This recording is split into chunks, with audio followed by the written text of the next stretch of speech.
We have seen in recent years fascinating developments when it comes to identifying fallen soldiers overseas. It's something that takes a long time. It's a painstaking process using DNA, but it is seeing Australian families finally finding out the mystery of their long-lost relative.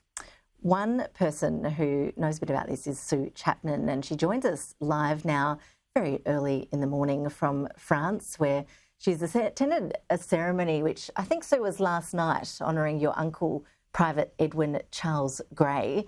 Really appreciate you making the time for us. Thank you. Firstly, just tell us a bit about his story. I understand that for many years it was a real mystery as to what happened to him, but this has been solved in recent times.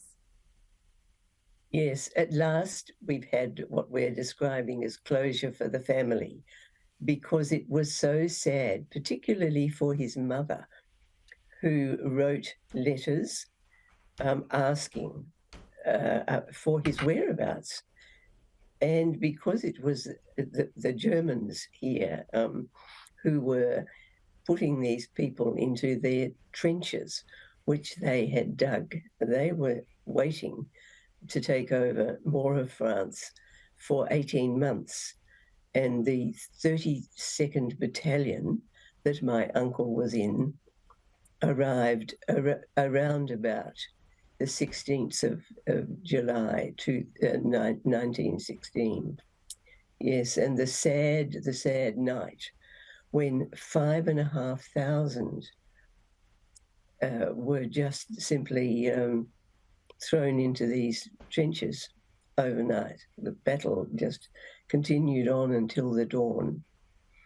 So the headstone for Edwin Gray is his name.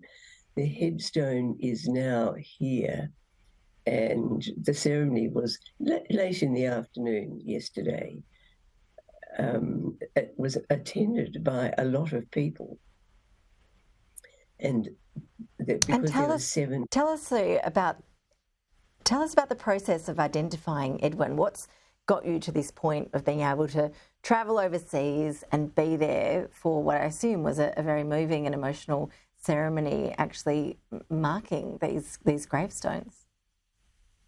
Yes, well, we understand that, the family gave DNA, obviously, over the years from about 2008, but 4 were required, we heard yesterday. And we heard about this ourselves last November.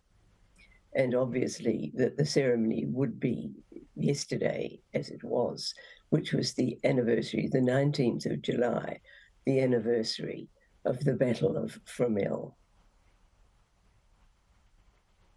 And it is a very special town, isn't it? I know there is a real connection there between the French locals and Aussies. I understand you were assigned a local to look after you while you were there. It sounds like a lovely touch, and that the community there is actually really proud of this connection to Australia and the lost Australians who are now buried there. Yes, and the school in Fromelles is called Fromelles Cobbers, which is a great connection.